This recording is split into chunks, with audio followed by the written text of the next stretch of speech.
I think I was attracted to the themes of the film. Systemic racism, microaggressions, white supremacy.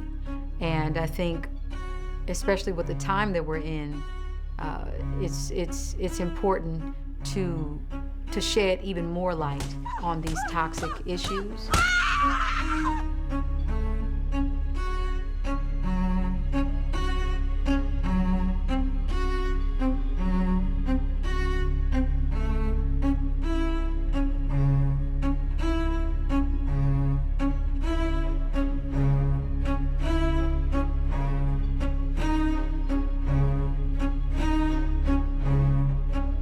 One night I had this terrible nightmare, remarkable nightmare that felt so real.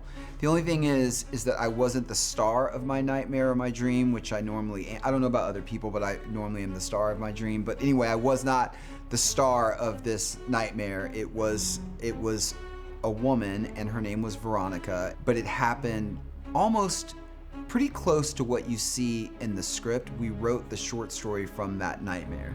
Gerard explained the nightmare to me that morning, and I think it was by later that afternoon that we had a first draft of the short story. We immediately dove in head first and knew this was a story that we wanted to tell.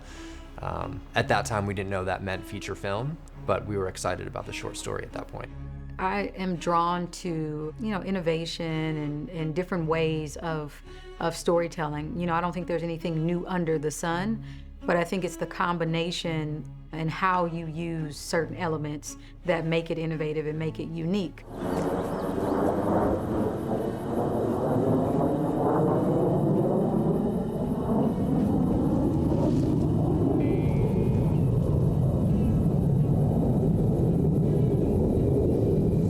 I think I started to worry a lot about the future of the world and Hollywood, that we had gotten to this point where only recycled ideas could find a home. And to me, what was most exciting about going to the movies, experiencing movies, was to experience a world that you had not seen, that you hadn't imagined, that allowed your own imagination to expand. And for us, we are really only interested in telling stories from our own collective imagination. The only thing that we have to lose are our chains. They will tell you it's not us, it's through us. They, like Gerard had a dream. That spawned a short story that he and Chris wrote together, which spawned this, and it took about 18 months, but because something was moving through them. Our idea was that was gonna go to film, that we were gonna create, a short film out of that short story. We realized that in the meantime, we needed to make a living. We were introduced by a friend of mine. They pitched me a TV show, which I sort of told them I wasn't that interested in and couldn't be that helpful with. And as I was getting up to leave, they said, well, wait, we have this other thing. And I said, well, what's that? And they said, well, it's this short story that we wrote. I said, well, that sounds interesting. Like, well, what's it about? And they said, well, why don't you just read it? Christopher and Gerard just created something that I had never read before, but as an audience member, I had been kind of hungry for a long time. So, do you have any questions for me? How did you come across my work?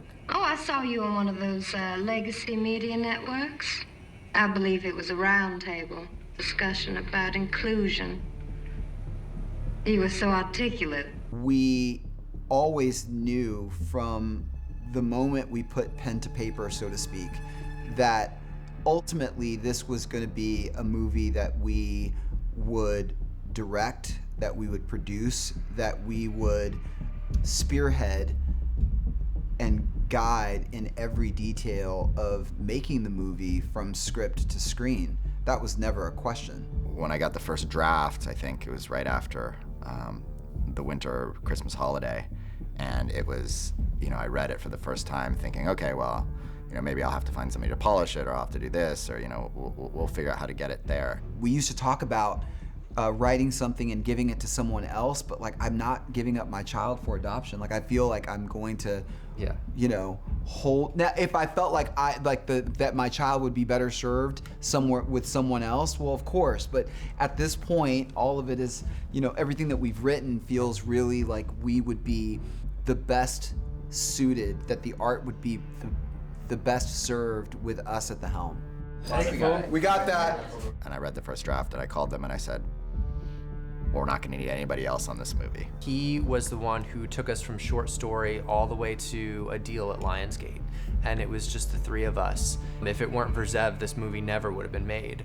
I was talking to Lionsgate about another project, and this came up very quickly, and I read the script. My first reaction in the first few pages was, what is this? and who's behind this? But one conversation with Sean and Ray, and then Gerard and Chris was all it took to get me on board and realize this is a audacious, you know, feat of a movie. Sean and I had promised our families that we were not going to produce a movie after this latest awards campaign. We haven't really been out of production in 3 years. Well, leading up to this film in particular, it was Get Out, BlacKkKlansman, The Oath, and Us. And we had promised, after 2 back-to-back years of awards campaigns on top of full-time jobs and about 3 movies produced a year, we were going to take a break, and then this script landed on our desk. We were pretty apprehensive about the idea that we would be in business with producers that had a very particular way and that had a body of work that we admired greatly, but we were looking to take that to a different level and to a different point.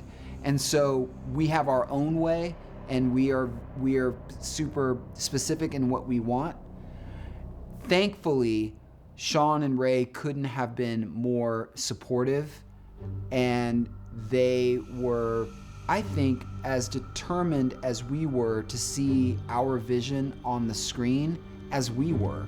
My first reaction was, I have to have a difficult conversation with my wife because we have to go make this movie, and we're not going to be able to take that break that we promised for many years. Like when you get down to your knees and you're reaching, just stay in frame and just reach and just look in the camera and then just say, I'm sorry, and kiss the cross and get up and run. At this point, we're really only interested in original storytelling. At this point in our career, we have a lot of ideas, a lot of stories that we discuss between ourselves that we're excited to get out there. So that's what we're interested in now, both as filmmakers and moviegoers. Once we read the script, we realized that we couldn't pass up the opportunity to be a part of it because of the originality and what the story has to say about where we are in society right now. After we finalized the deal at Lionsgate and we brought on Sean and Ray, it was also incredibly important to us to bring on a Black woman producer. I got a call from a dear friend of mine at Lionsgate who I think that they were having internal conversations about the team that they were going to place around the film, and they felt like there was just a female voice that wasn't there, that they really wanted to tap in. And she provided so much insight in culture on set. Leslie actually attended Spelman, which our hero, Veronica Henley, attended Spelman. So she could provide us with some insight into the authenticity of the experience of being a young Black woman in America that no one else could. As Christopher said, it was absolutely crucial. It was a non-starter that we not have a Black woman producer on our team. The concept of honoring Black women made me want to be a part of this movie.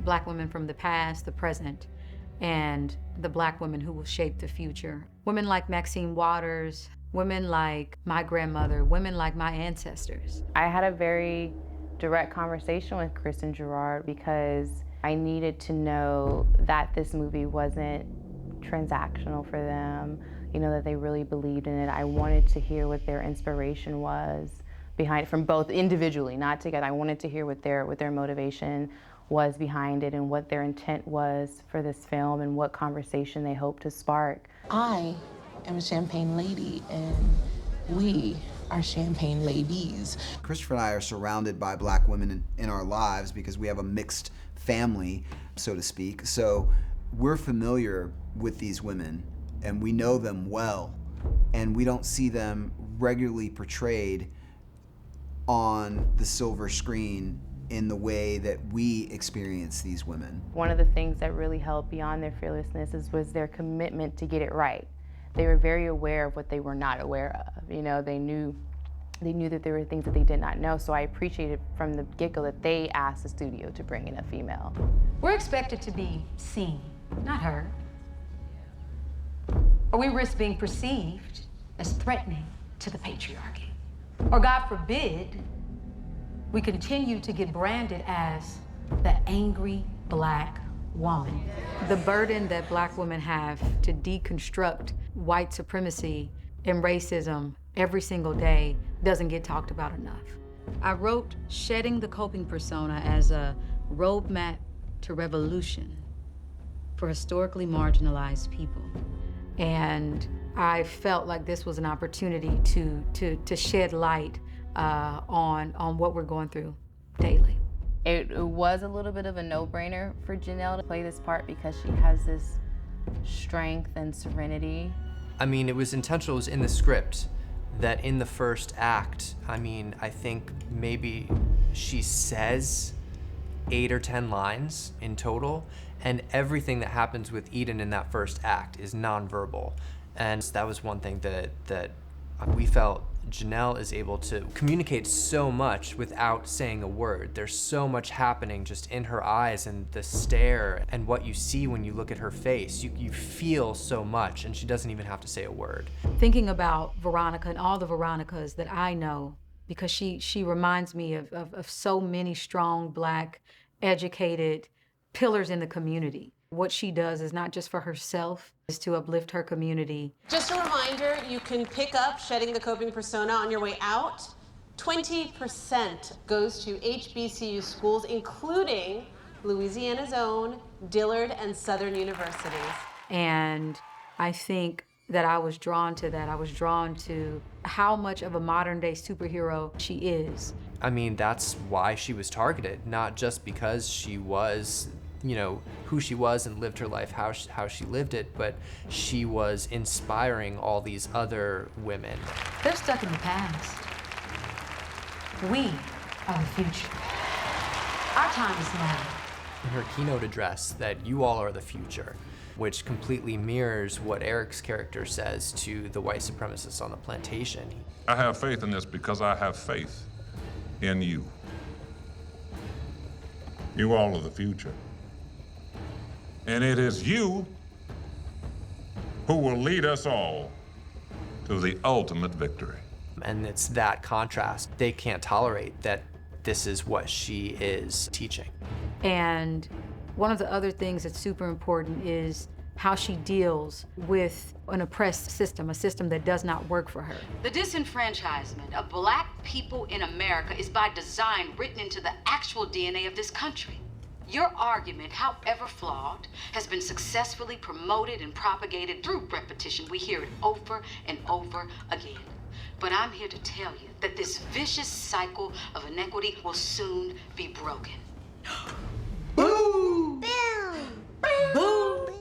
And I think Veronica wanting to dismantle those systems that were not built for her with us in mind is something that we need and something that we need to see more of. Janelle Monáe was first and only. She was really our only option. Originally, it was like, would she ever have time for a leading role? She's so busy, she has so many concerts everywhere, she's at the peak of her career. This is a real time commitment. Would she ever be available for something like this? And it was just one of those things where it's like, well, we should try. She's amazing. What an absolute talent. Janelle actually was, I think, possessed by the ancestors. You know, when you see her in this role, the performance is breathtaking, it's extraordinary, it's so authentic because she was deeply committed to everything, the rigor that the role required. Kristen Gerard are very passionate filmmakers, and you know, for this to be their first film. I was super excited about having that moment with them. You know, we had some tough scenes where we had to work through and talk through, and, you know, some scenes nobody really wanted to do once we got in them. We all went through the mud together, and then, you know, being able to have the lighter moments together. It was really a journey that I'll never forget. Oh, it was really great. It was very great. Good. Awesome. When the director's happy, we're happy. The house is happy. That's true. 2 directors, 1 vision. I think that we understood with the casting of Antebellum that it was incredibly important to engage in an open dialogue with our entire cast, given the sensitivity and the complexity of the story and what we were trying to communicate to a broader audience. I think normally it's, you know, pretty easy to kind of determine where things are going and what genre it's in and, you know, what type of narrative you're reading. But this sort of starts, you know, it takes plot twists to a whole different level in the sense of where it leaves you, and you're kind of in this space of almost 40 minutes into the film thinking that you really know exactly what's going on. And then a phone rings, you know, and that's just, for me, it was like the most punk rock moment of the film. Like, it just sort of shattered all of the audience's expectations, and then from there, what can arise when you have no expectations is kind of pure glory. Now, is that Kennedy? Will you move the camera over? Oh, she's so cute. She'll make a perfect little companion for my daughter. I see a play date in our future. Jenna Malone, I think she bought every book she could get her hands on. We actually sent her, what's the name of the book that we sent her? We sent her a book called They Were Her Property. We thought it was, you know, the role that Jenna was playing, it was important to lean into white women's roles in slavery in the antebellum South and not give them a pass, as has been done before, that we've seen too much. Yeah, they threw out some interesting names, and they gave me a few books to read. And then I think they just kind of allowed me to get into a space to start creating and painting in there. And then from there, I think I felt like every new detail that I unearthed in that rehearsal journey, they were really open to incorporating and collaborating with. And I mean, there were so many layers that it's sort of like, you know, an actor's dream job in a way, where you can really dig in and build from the ground up. So she devoured the material that we provided her, and she went all in, as you'll see in the film. It's great to be able to connect with the different type and all the energies that come to this film. I mean, Jenna is just a bona fide star. She's another one who we think there could not have been any other Elizabeth. Eric Lang, that role actually took us, I would say, you know, Janelle's role and Jenna, that was pretty quick, you know, as far as a turnaround and getting them in. Eric was a little bit longer. You know, him is a mysterious character and someone who lives in the shadows. The way that he's written in the script and even in the short story, you couldn't ever quite see him. He was always kind of in shadow. And first and foremost, we wanted an actor. You know, we wanted someone that could really come and possess the character. This land was always ours. It is our rightful inheritance. And rest assured, our national estate will not be stolen from us by these traitors to America. Someone that is going to ask you a lot of questions around motivation and around dialect. I'd say in about the first 5 pages, I was seconds from picking up the phone to call and say, I just can't do this. I can't do what is on these pages. It brings me no joy to do this. And immediately this thought came to me, which is that you're afraid of this. You're afraid of this whole ideology and landscape, and to have those kinds of thoughts enter your mind. And so it's something you should explore as an actor. And to see the contrast between who he is as a person in normal life, which is a very, very incredibly nice family man who drives a minivan, to a despicable character on screen is extraordinary. He's one of the most gifted actors I've ever seen. Eric was as determined as anyone to nail that character. And I think, C and I we're just obsessed with Eric's attention to detail, and his, he would ask after a take, I think I want to do that one more time. I feel like the pitch of the voice is just not quite right. But for tonight, let us put away our troubles.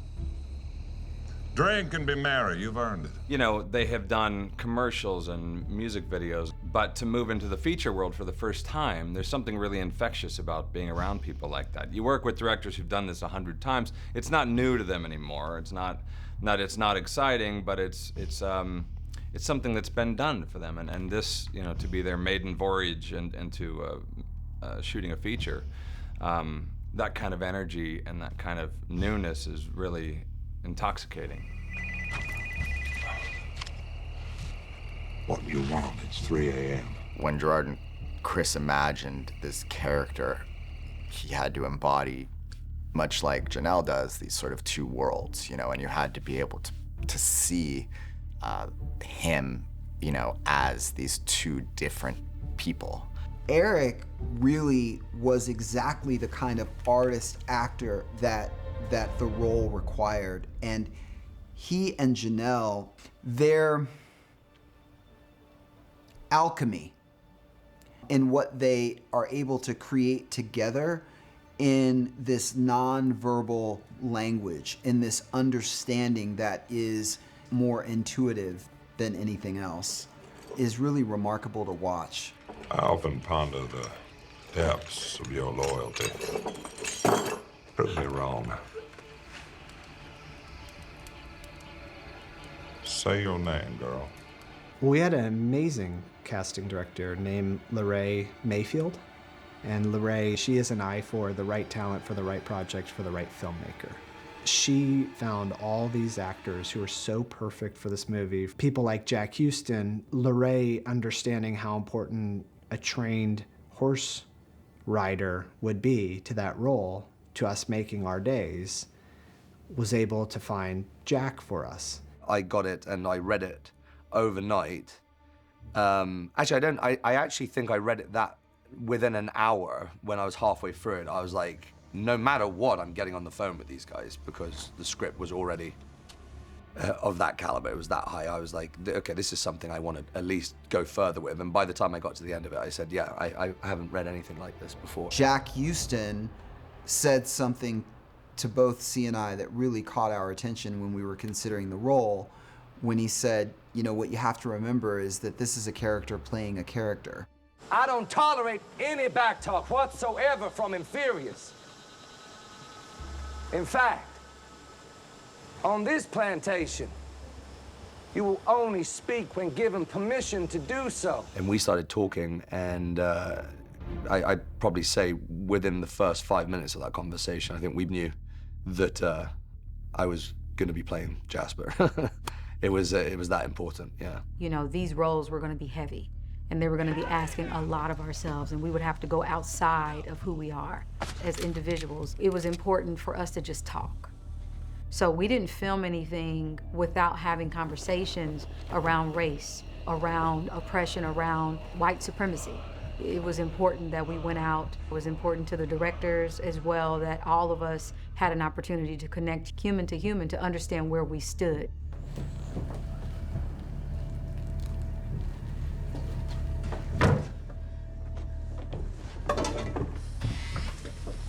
Milk, chicken. We must try again. When we were considering Eli's character, remembering that Lorraine Mayfield is who broke Mahershala Ali in House of Cards. So she has this incredible eye for brilliant, yet fully discovered talent. And she told us, when you see Tongai, you'll need to look no further. Just take a look at his tape. So we just self-taped this, and I did. Didn't think two thoughts about it. Taped it on a Thursday, sent it over on a Friday.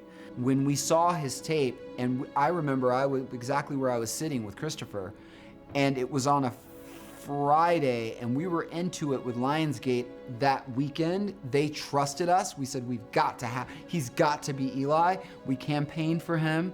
Over the weekend, I'm getting phone calls, and they're like, "Oh, they really like you for the tape. They really liked your tape, and they want to see you." But because I'm from the world of television, usually when they say it's a producer-director meeting, it's just, "Oh, you're just gonna audition for them again." And so I'm like, "Okay, fine. So I just have to audition, right?" And so my team was like, "No, this is different." They want to see you. They want to meet with you and chat with you. And I was like, "Oh, so this is how they do it in the big leagues." Because the character of Eli, there's a sensitivity to him, but there's such masculinity and strength. Cracker! That we felt like Tungai exceeded beyond what we were expecting. Tungai is such a breath of fresh air. I really enjoy him and his energy and his stories and how he's friends with everybody, cast and crew on the set. Over here, you will find your cabins. You will also be given instructions by one of the overseers as to your daily duties, which are to be followed obediently. And with a smile. Here, we whistle while we work. Ain't that right, Eli?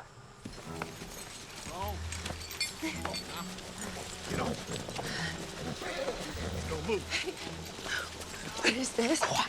She had to be the audience in some way in that first act where she is modern, she doesn't know what is going on. What are we doing? What is the plan? But she can't play it too modern because then that would take you out of the experience of Antebellum, so she had to ride that line, which we think she did perfectly. I know you. And I know that you are my only way out of here. You watch her and you said, she's okay, but she's not quite of that time. I guess so. And she just did an incredible job bringing you in through the eyes of the audience to the Antebellum world. The boys, when we first sat down and I met with them, it was more so going over like what is her essence and what is her energy when you see her, and that she is very defiant, and that's a big word that we hold on to and we always bring up every time she's on camera, which is that she's defiant. I said to Christopher that she reminds me of a female version of Sal Mineo in Rebel Without a Cause. And then she has this interaction. I never got your name. Daniel. It's Daniel. And she really goes into this character of trying to take the reins in this situation. You don't have to do this. I can tell you're special. You're not like the others. Those monsters. And that is her all of the time, just committing to getting out of here and committing to getting back to her life, and she's like risking her life to get her life back. You don't know shit! You don't know shit! Like she has this wandering spirit, that just needs to be free, and that is the quality that is so unsettling when you look back in retrospect on the movie. The fact that someone who was so free and just could not handle that environment, couldn't survive it.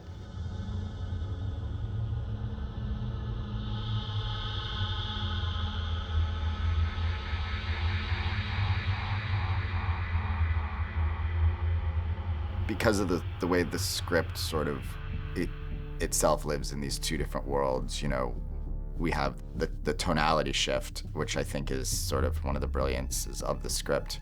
I think, Gabourey brings this lightness and fun and humanity to the other part of the movie. Oh, speaking of getting dressed, what are you wearing tonight? Do not come down here in mom jeans, okay? I need all eyes on our table because I'm trying to fuck tonight.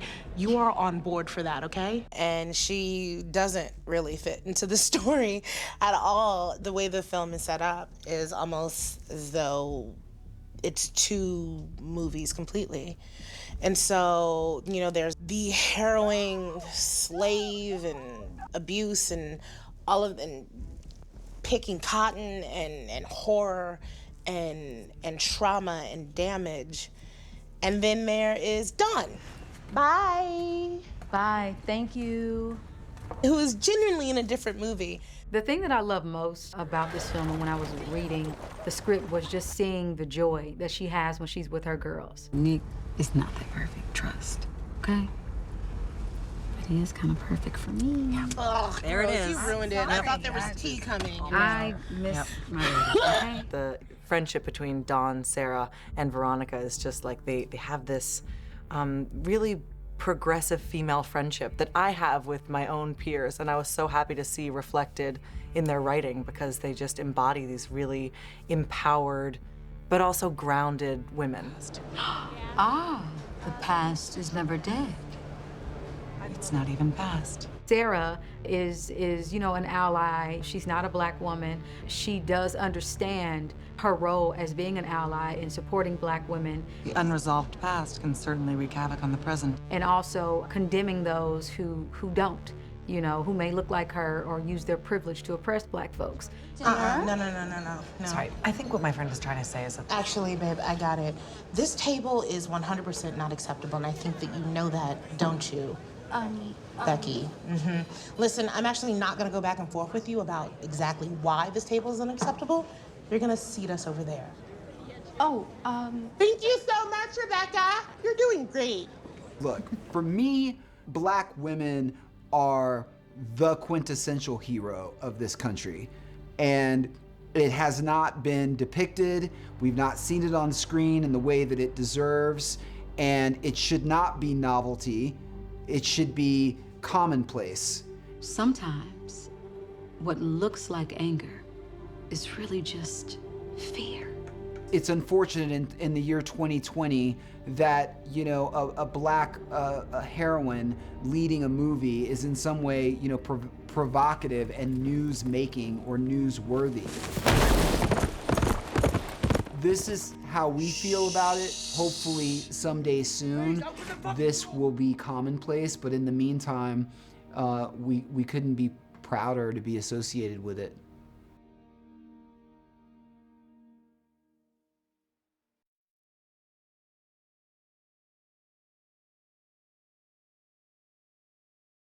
I was fascinated by it. I thought it was going to be very interesting, but I was concerned about how you're going to show all the nuances and what we perceive to be a shift in time in the film. That was one of my first questions, is what will be the visual tone of the film? Of course, being a visual artist, that's where my head immediately goes. Sanford has been a dear friend of mine for, oh my God, 25 years. So Sanford is like, you know, Ogmandino, encourage your friends and they become brothers. Well, Sanford is definitely our brother. Within my own work, I'm often mining history and looking back at different historical instances in American history and then trying to rewrite them into a more contemporary, maybe even futuristic mind frame. We wanted Sanford and his eye, his incredible eye for the Black experience as it relates to art. We wanted his hands on everything. Sanford Biggers is, you know, a national treasure, you know, in the art world, and he has a quilt that's in one of the scenes that I have to use. But the quilt, and specifically the quilt idea, because Christopher and I told him that we definitely wanted to use one of his quilts in the movie. If we could actually, because he had, that quilt is actually an enslaved person's quilt.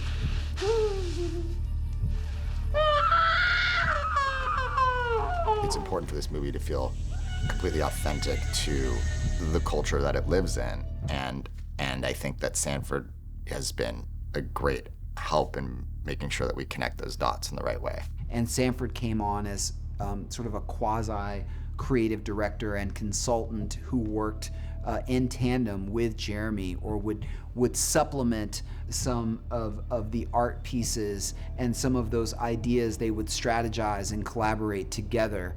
And I'm so glad that I've had him with us, sort of joining the art department to help do this. We've we've talked a lot. I mean, obviously, he's been completely instrumental in flesh out the art world that Veronica is aware of and a collector of. It was really a lot of fun to be able to go through so many of my colleagues' work and look at their portfolios and think of whose work would make sense in her film. So for that, I had to put myself in the mind of Veronica. I figured we were probably on a good direction when we had a lot of research of artists that we'd sort of had around and were thinking about as reference. And when Sanford arrived, he would go through the reference and be like, oh, she's a great friend of mine. Oh, she's in my phone. Oh, yes. So, like, not only did I feel like, oh, we might have a chance of actually reaching some of these people, but it was a little gratifying because I was like, oh, well, I think we're hitting some of the right folks. His vision is, you know, it's really all over the production, somewhat in subtle ways as we are in our first and third acts, but then in our second act, we really see his imprint in the cultural aspect of the project. It's almost like, also like bringing someone extraneous to the filmmaking process. This group of people that's making the movie, it's a very sensitive group of people, and everything that happens, they take it and translate it into something that goes into the movie. So bringing this artist, it's part of that thing of bringing new stuff, right? Babe, the struggle is real. You know, it was great to have him like during pre-production and seeing how he would look at each room and see what it needed and, you know, what it didn't need. I mean, he was tremendous there and tremendous bringing his eye in and just helping to assess the house and figure out like where art matters and how like, and really just blow by blow where it hangs. I love watching an artist's mind and I just found myself sometimes just staring and seeing what he was thinking and what he was gonna do. And then when he had the idea to say, I can take that same quilt and make a piece of art for it to hang on the wall in Veronica's home, which ties the modern to the antebellum South, and we just thought that was brilliant. I mean, epitomizing the past is never dead, that there's always this hanging in the air. We talked about that a lot, and I started to feel that I could start to see the imagery in my mind.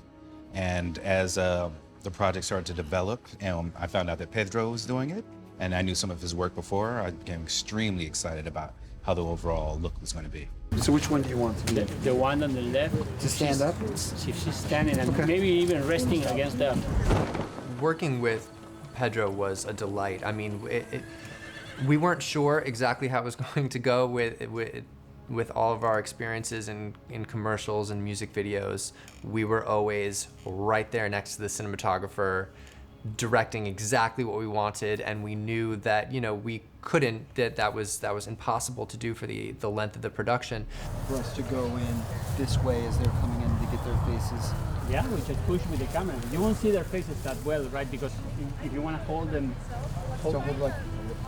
Jordan Chris's visual aesthetic is always been very clear, and to get somebody to execute that in a way that, you know, would live up to what they wanted and potentially surpass it, I think we were really lucky to get Pedro. I understood immediately that these guys are very visual, right? They come from a very visual world, and they have great ideas about what they want to see. What we would like in this scene is for there to be a collective humming, not singing, a humming of the song as you look over and you see the airplane coming overhead.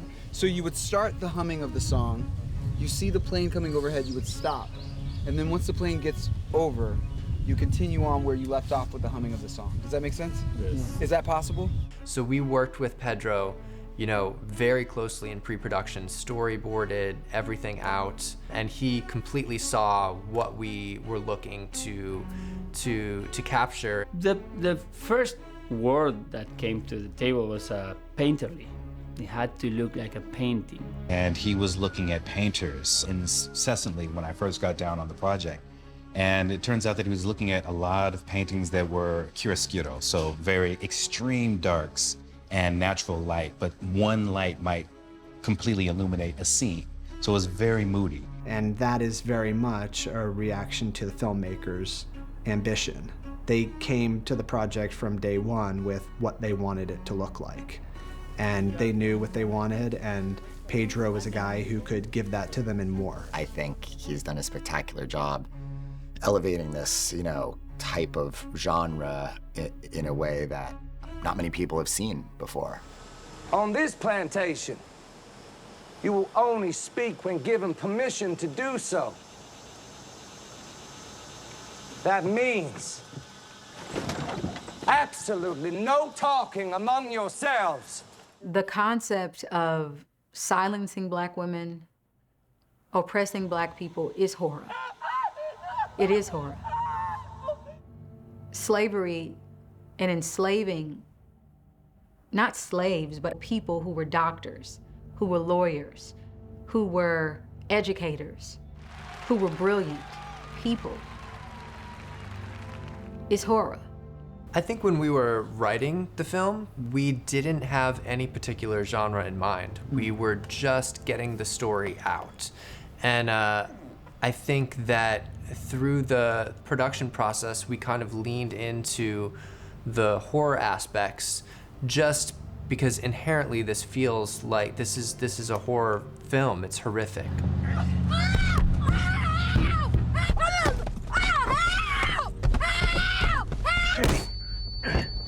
And I think the filmmakers leaned into ways to make it feel and look within the genre of a psychological thriller or a horror film to help tell the story. It's one thing to say intellectually, I'm gonna put a horror lens on this experience of slavery in America. Intellectually, I think that people can understand that and it makes sense. But the question that we had to ask ourselves and to answer it effectively is, does it have emotional resonance? Does it really feel that way? That don't make, I'm a patriot, you understand me? Shut up! Again, one of the great parts about this script is that the stance between the characters and the setting in Act One, one assumes is a certain way. One assumes that Eden's cabin, to some degree, is a product of her exerting her influence on her cabin and, feeling house proud and keeping things a certain way. And to some degree, even though she's in a place, she's being kept in a place against her will, that it's to some degree, created and is an expression of herself. Later, of course, we find that that's completely not the case. These are two worlds that are completely different. We have the plantation world and we have the normal world. We were actually shooting 3 different movies because you're shooting antebellum of what you think is the antebellum South. You're shooting the modern world, and then you're coming back to the antebellum South through the lens of having the information of what you know for a fact is not happening. And my approach to it is that it doesn't have to change much, because what changes is what it is inside. Again, with the flames, so we see the fire in their eyes. Obviously, the approach that we take with the camera kind of reacts to what we have in front, so it's different. But I don't want to change the general quality to it, like that kind of signature look that it has. If you pay attention and you look at the way the settings operate in Act 1 and Act 3. Act 1, Act 3, it's very syrupy, like you're very actually there. And it moves around in a circle all the time, like it's just constantly like wearing out its own path. And that's your relationship to the place. Act 2, if you look at it, it's completely dynamic. You almost never go back to the same space in Act 2. Act 2 is almost completely through composed. Even the transition from the first act to the second act, from antebellum to the modern world.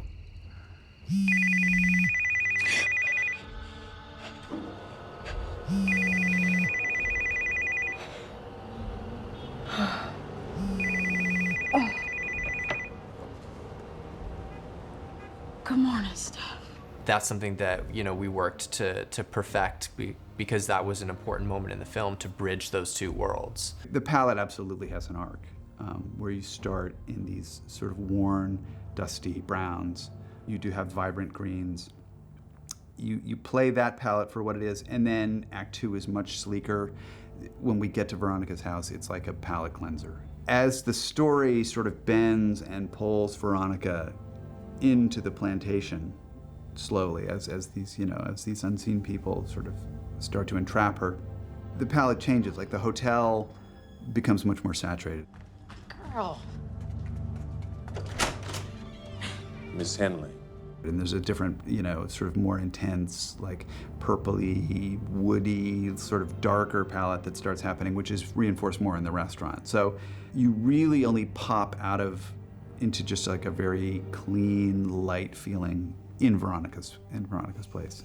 And so when you look at the movie, yeah, there are these there's these slight changes. There's nuance when you jump from the first antebellum South to returning from the modern world and viewing antebellum through a modern lens. Sometimes I like to stand behind the monitor and see the way they shoot things and just, because, in the world, whatever this looks like, it looks like. But if we were looking at this from the perspective of the exit sign, it would look different. It would give it texture. The scene would have texture. And so I really enjoy meeting new DPs and seeing the way they see the world. And he did it just beautifully. And I think, after the first few days, we were completely in sync, and he knew exactly what we were looking for. You cannot explain an image because it explains itself. So when they say something about it, or they say something about an idea, or they say something about a feeling they need to have, obviously it's not a complete picture, it's just an idea, and it's beautiful to get into that and getting to translate that into images and how to make that image to actually tell what they want to say. He's creating this grand masterpiece on a shoestring budget, and it's really hard to make something look like Gone with the Wind in a way, It's such a well-shot film. It's like that era of filmmaking was so regal. I wanted to do something special, something I never did before, right? That in this case, I think it helped. I was kind of waiting for the opportunity of put this technique on the table. I think this story, mostly in part of it, helps a lot, which was the deep focus technique. So that means that there's no selective focus. The depth of field wasn't shallow, right? So actually, in a way, you kind of leave the audience to pick what they see. You don't, because you compose the image in a way that that the eye is gonna go this way or that way, but you see everything sharp in the picture. It's for part of the story. Okay, but if I do that with normal lenses, the image is gonna appear too sharp. So I started to revisit some of the classics, examples of deep focus, like, I don't know, Citizen Kane, right? And then I stumbled into a very classic movie, which is Gone with the Wind. And I was talking with Panavision about this, and I actually told Dan Sasaki, who's the VP of Optical Engineering there, Dan, I need a lens that stop down is not that sharp, and I need the Gone with the Wind lenses. Do you know which lenses were there? And he goes like, yeah, we have them. Like, what? Yeah, we have them. We rehoused them. These are these MGM lenses from pre-1940s. And I'm like, okay, then let's put them on a box and send them over. I mean, we actually use the original lenses that shot Gone with the Wind. And once you let that marinate on your mind, you're saying, once again, sort of how we've been talking about even the art that's in the film, is taking things from the past, taking things from literal American culture to create a new piece that is, once again, talking about American culture.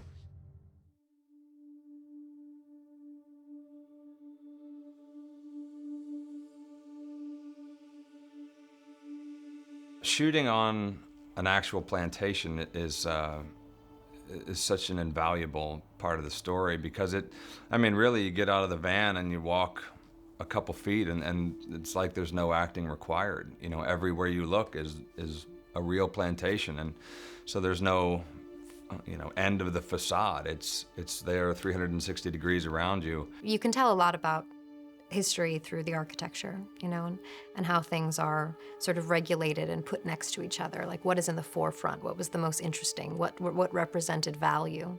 You know, what was hidden behind the main house? What was brushed to the side? What was never taken care of, you know?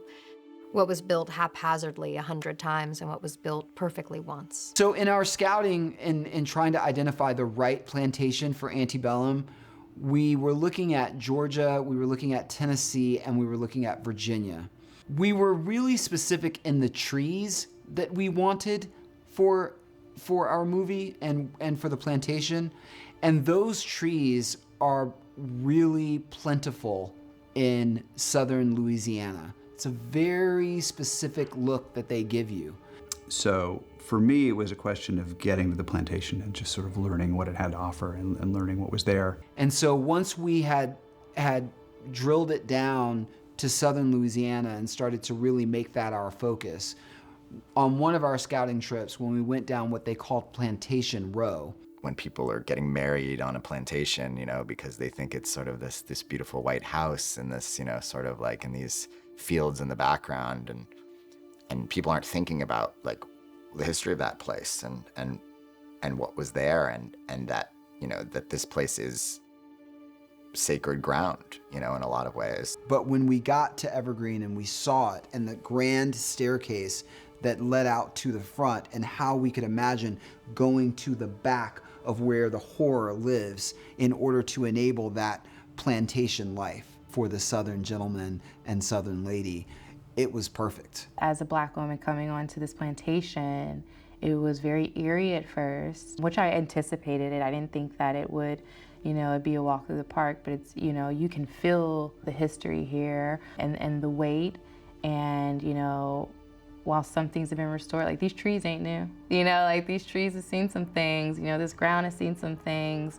I'm rarely allowed to take, like, the director and the writer on a tour and just say what I want to say. And actually, I was able to do that with this group. I'm not kidding, about all day. It was like 7 hours. Then they came back the next day. The idea of us shooting on a real plantation, when you walk on to those grounds and you feel the history of what was there, you know, that permeates everything about the movie that you're making. The plantation itself has a really strange vibe, right? Because it's like, it's kind of heavy, right? We have like real slave cabins that we are not allowed to shoot on. We're creating all of the slave quarters from scratch in a place. They have, of course, slave quarters here at the plantation that aren't available for filming. They're treating that much more like a museum and a historical site than as a, you know, useful piece of scenery for film productions that show up. I was beginning to get, several years ago, the question, how do you feel about making money off of someone's pain, like the pain of slavery?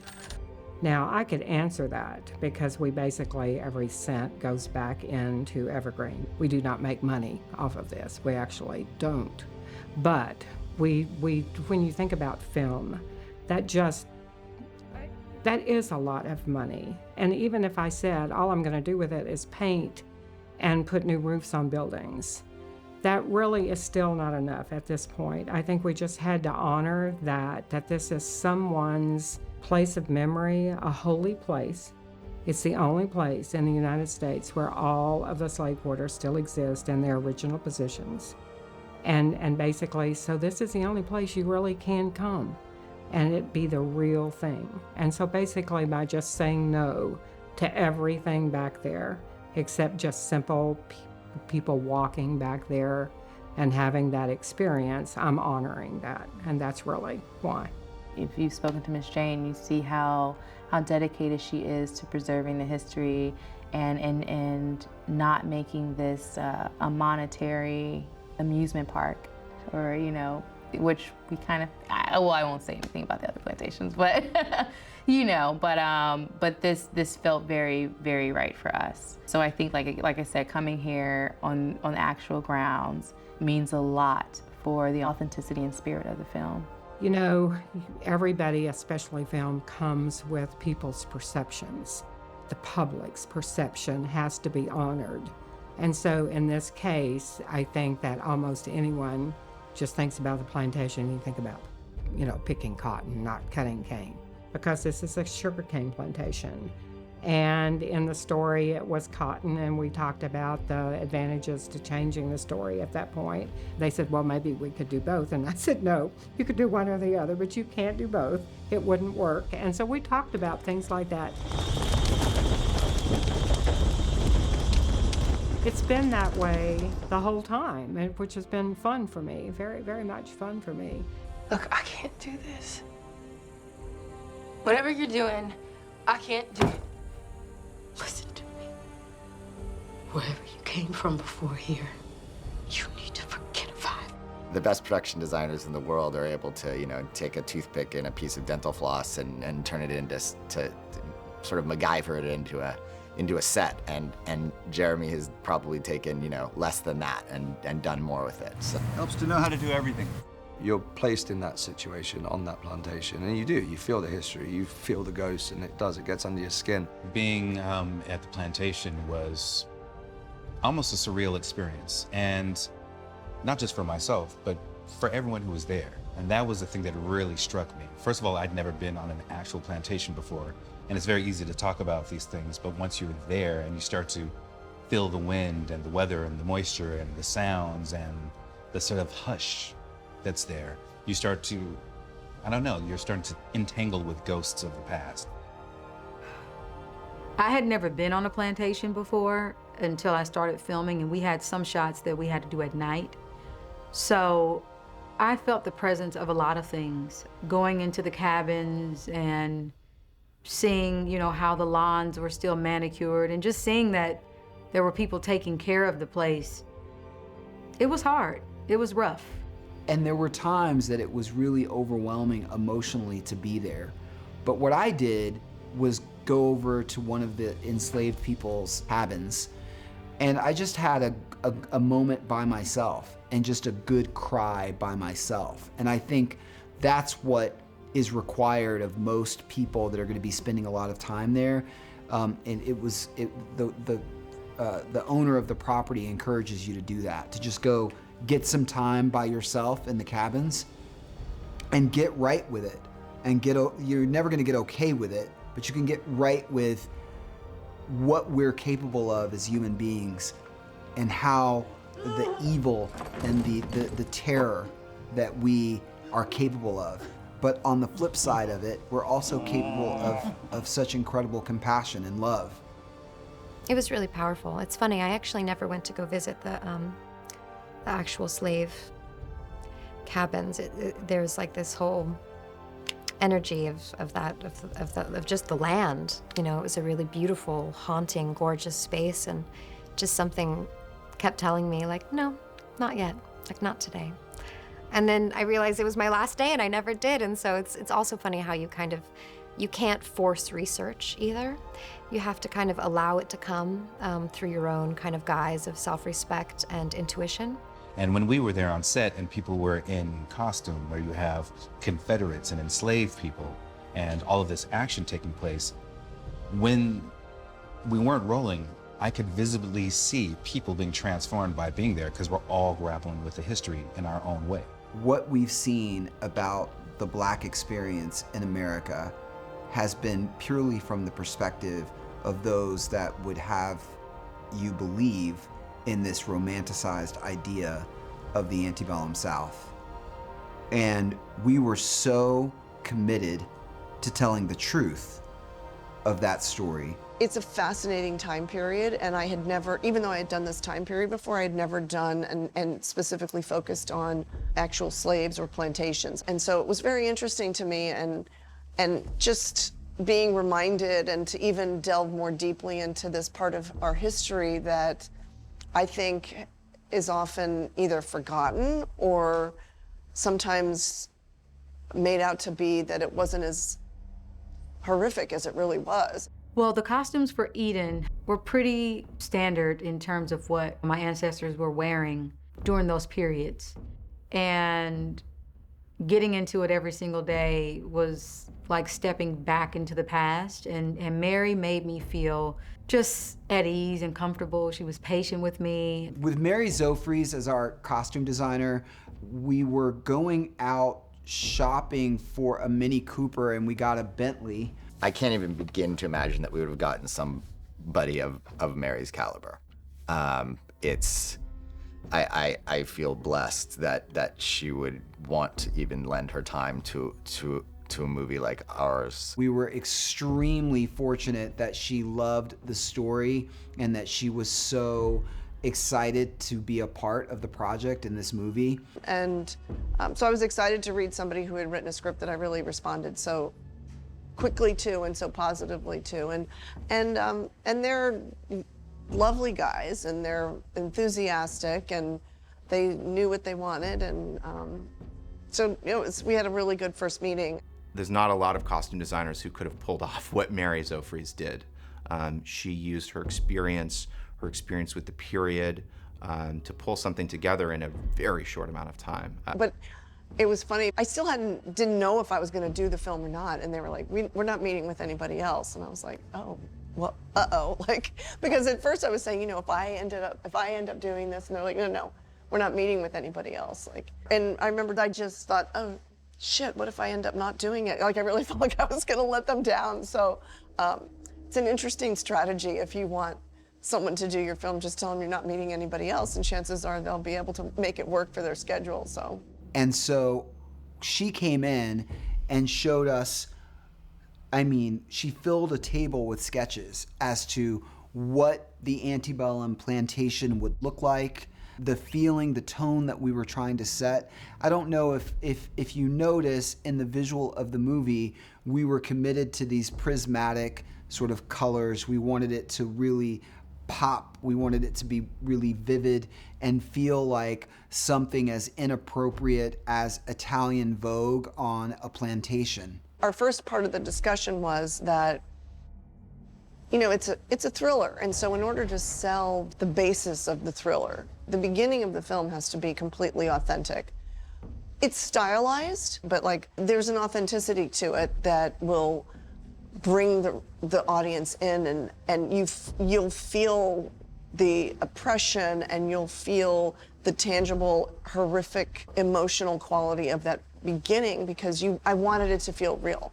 And she has great interest in working with the actor and attention to detail about things. Like I have leather gloves I wear, but they're beautifully aged and dirtied. And when I look at them, I believe that they're of a time, and I believe that they've been used. One of the things we talked about was making sure that in all of this horrificness that we were portraying that was also beautiful, and that we were portraying especially the African Americans in the film, to make them as beautiful as possible, but even within the context of being slaves on a plantation. I'm coming! No, faster. I'm coming. And she was sort of my first stop for this film because she's the first person, outside of Kristen Gerard, who I met involved with the film, who actually helped me put on the character. And so I must have spent an hour and a half with her, 2 hours, trying on clothes and trying to figure out and looking through the mirror to see, is this Dawn? Would Dawn wear this? I feel like I worked with her as much as I worked with the directors in a way, just because we were building something so unique, and she has a very collaborative, one-on-one type of work ethic. When I first sort of imagined her with an open neckline and off-the-shoulder dress, and I talked to Jenna. Jenna, she's a true character actress, and she had an idea very early on. She was like, I think she's covered up. I think that she has no skin exposed. And so I loved that idea, and I went back and re-sketched the image, that the sketch that I had done for Elizabeth. I mean, she literally dressed me every day, and that's so rare for, a head costume designer to even be on set so much. But she also had a great love of detail and really allowed me to paint these two distinct women in very wild ways. Like always, it's up to a woman to clean up the mess of a man. It was super beautiful working with Mary. Like, I'll never forget her. And one of the other things that was important to me is that I had Black designers when I was Veronica, and she worked hard to figure out how to get local Black-owned designers to contribute earrings and skirts and dresses and jumpsuits. So that's what I love too, is that she went out of her way to make sure that we were highlighting Black designers, because this is a film speaking about Black life. Christopher and I, we believe that our responsibility as responsible stewards of this art is to catalyze a national dialogue around a whole host of issues, not the least of which is race in America. We had every intention of Antebellum being an incredibly relevant movie for the times when it was set for its original date. We had no idea that COVID was coming. We had no idea of the racial reckoning that we would find ourselves having to confront, probably the most consequential racial reckoning that I've seen in my lifetime around race in America. And so now, instead of Antebellum sort of activating this conversation, Antebellum is the manifestation of a conversation that none of us have been having publicly, but have been having quite privately. And now it's spilled out into public purview, and we know that we're having it and it's happening. And Antebellum will hopefully serve as a vital tool around conversation and what the history of racism and the original sin of slavery has meant for America's prospects. And I think many of us were ill-prepared for the inevitability of the day when we would have to confront the truth and all of its ugliness, which is what Antebellum is in a movie, is the moment that we're experiencing as a society.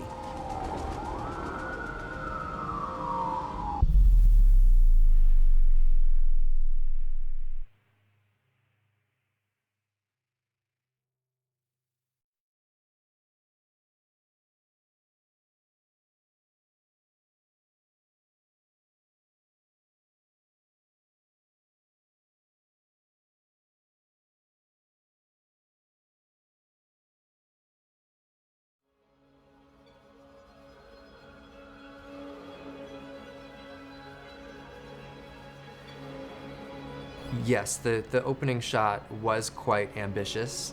We knew that from the start. We were working closely, obviously, with our DP Pedro Luke and our AD Gary Marcus to figure out how to achieve it.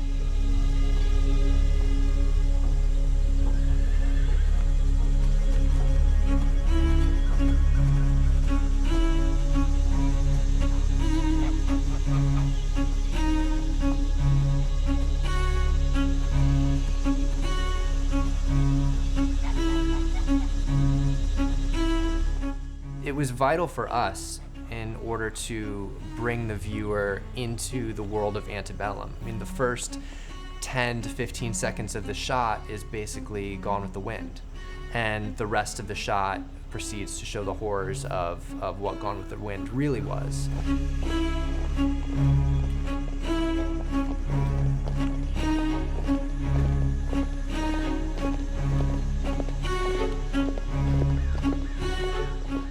And so it was ambitious, but we felt it was necessary, and we also felt it was necessary to happen at sunset. We begin the film at sunset and end the film at sunrise, and that inherently has its own challenge, as you have this 5-minute oneer that you're trying to accomplish with a Steadicam over a half a mile in earth that is sopping wet with all this action that's happening, and you basically get maybe 2 takes a day at sunset if you're fast enough.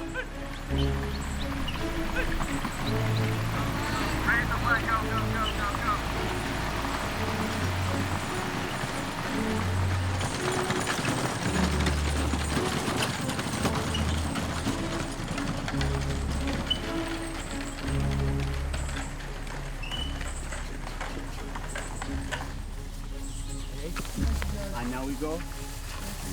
Now we go.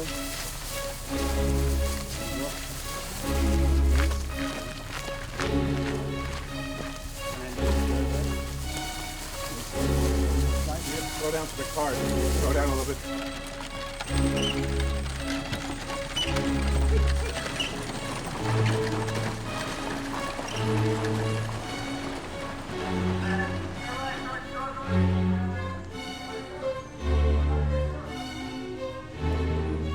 To say that that was a frustrating experience would be an understatement, because we were determined to get the shot, and we learned early on that the particular sunlight that we needed for that shot, we missed an opportunity. It was like the first day, it was just, I mean, it was orange, it was pastel. We were incredibly detailed and vivid in our description of what this was going to look like as a roadmap to this intro. So it was important to us that the audience be immersed in the Antebellum experience, that we grab them by the throat and not let them go until the other side of the movie. But the logistics of achieving that, there was frustration, there were almost tears, and there were definitely tears of joy when we actually achieved it on that final day of shooting that scene, because every day that we would attempt it, at one point the Steadicam operator just collapsed and said, "I can't do this," and we were halfway through the shot. And so it was just hard, because you know that everyone involved is giving their heart and soul to try to make this thing happen. And when we finally made it to the other side of the plantation, through the cabins, and you could hear Christopher saying, "Move, move, to the left!" And then, you know, it's just... It was a little embarrassing watching it back in the edit, because none of the production audio was usable, because it's just me screaming the entire time. But we made it, so...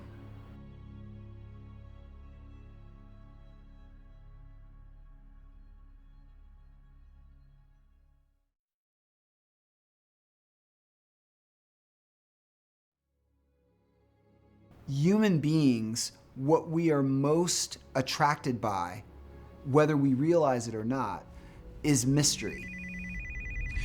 Is our need to solve something, to find out what it means. And so what we focus on in all of our storytelling is mystery.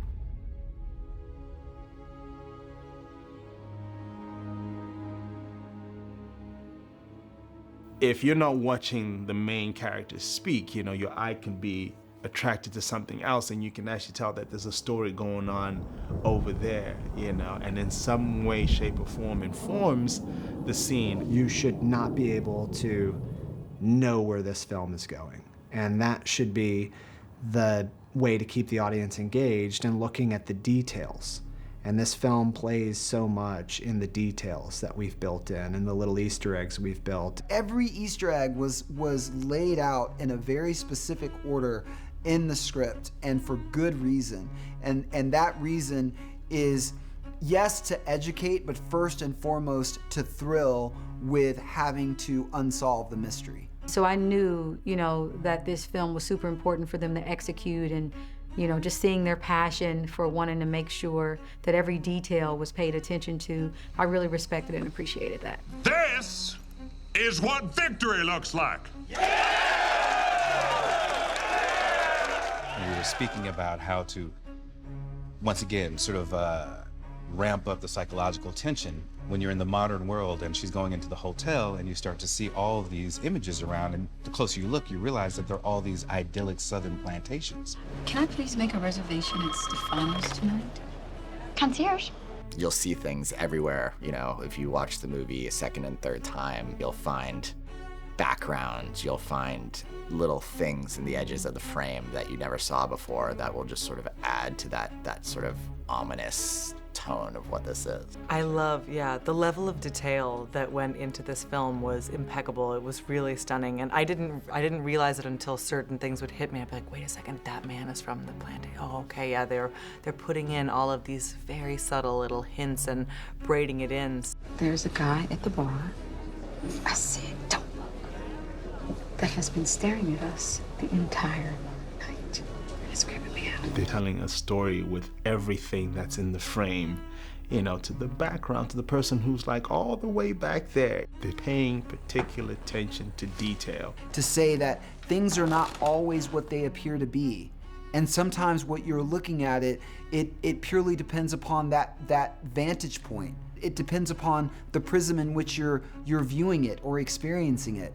What makes what I'm looking at a fact and what you're looking at opinion? So I think once you're invited into that, it's, paint as you go. Like, it's as much detail work as you're interested in offering.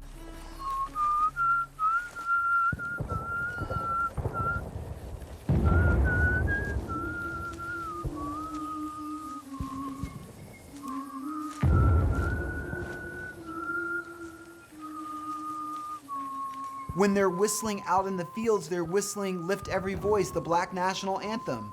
And yet you wouldn't know that unless you know the song, right? And so black folks that are familiar with the Black National Anthem are looking at the movie and saying, well, wait a minute. Isn't that the Black National Anthem that they're whistling at this plantation? So, there are these Easter eggs, and I hate to say dog whistle because the dog whistle, it has a derogatory connotation as it relates to racism. And so within this context, what we're saying is if you know it, you hear it. That lipstick just looks lovely on you. It suits your skin tone. I don't think I could pull it off. So for the very, astute audience member, they'll be able to really appreciate the level of detail that they went into. And I think it speaks to their artistry and the fact that they have such a specific vision that they could put detail that they would get, the details would be so rich. And it makes it all the more haunting and creepy and effective, I think. So they're absolutely brilliant. Get in trouble for talking. The Easter eggs for us, yes, they were important in people looking back on the movie in retrospect, but even if you didn't get it, our responsibility is to thrillingly entertain our audience. And so the pacing of the movie is the most important because it's lulling you into this feeling of you think you know what's going on when you don't. And all of those things should hopefully just be a conduit to people thinking deeper and deeper about the issues that are being raised in the project. And all of that is in service of that goal. Who did you say you were with again? I didn't mention it. I'm a bit of a talent scout. Oh, so you're a headhunter. That makes sense. I'm a headhunter. If you read Antebellum the script is exactly Antebellum the movie. We delivered the script, and we were very clear that the script was not just a roadmap or an idea, but that it was really specific.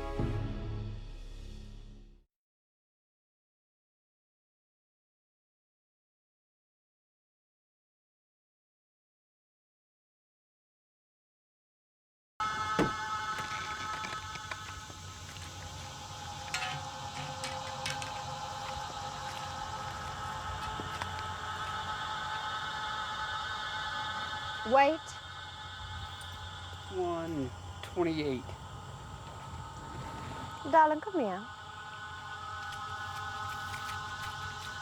What shall we name her? Lily. Lily.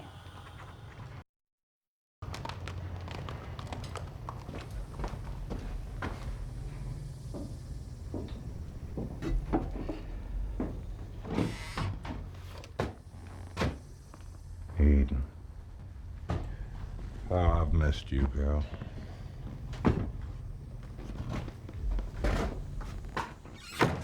Come over here and let me see you.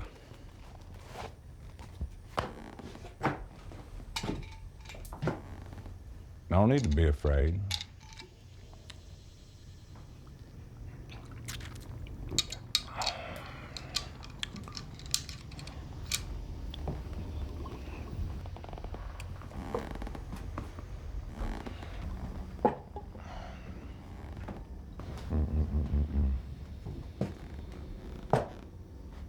You miss me.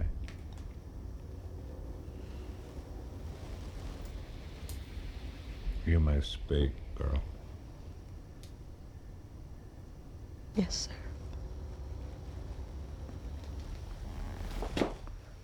I figured.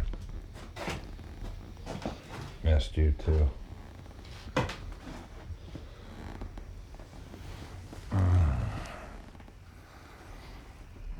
You feel so goddamn good.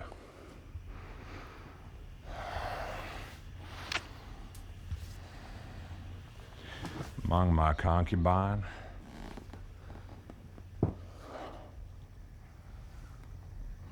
you are my greatest prize. The northern aggressors will never take you away from me. You know that, don't you? Yes, sir.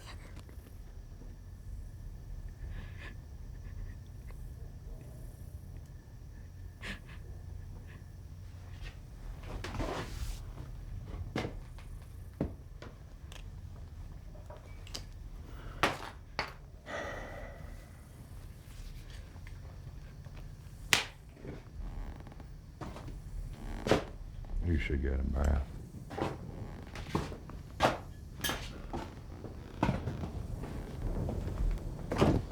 Sounds like a storm's coming. Maybe it'll break this God-forsaken heat. It's October, for crying out loud. We got some brave boys of the Confederacy headed this way. Make sure the girls show them some real Southern hospitality. Yes, sir. Let's eat.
Oh, Daphne.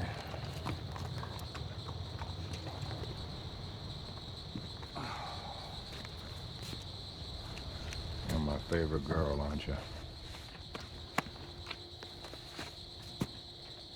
Eden, get out here and get Daphne settled.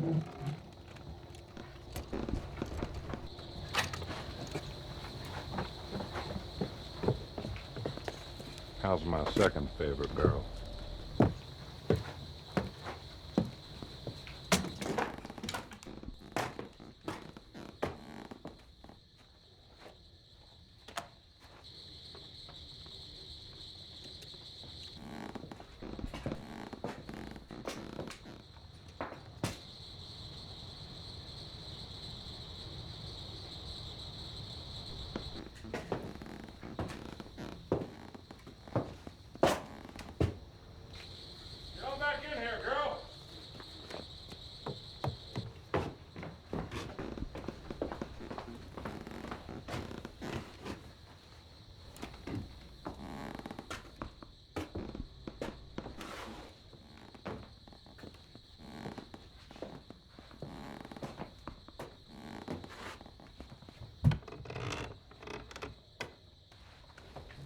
Shut the door.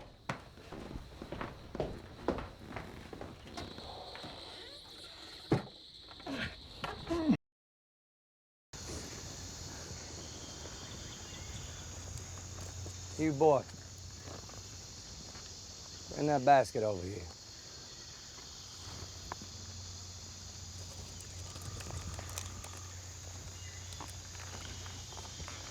Here you are, sir. You best work harder, boy. I'll pick that shit up.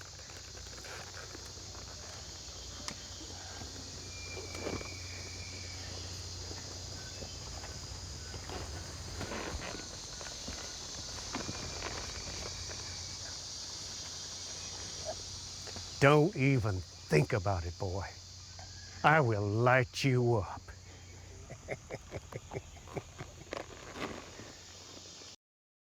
Sick fucks. Help me out here. Listen to me. One of the things you need to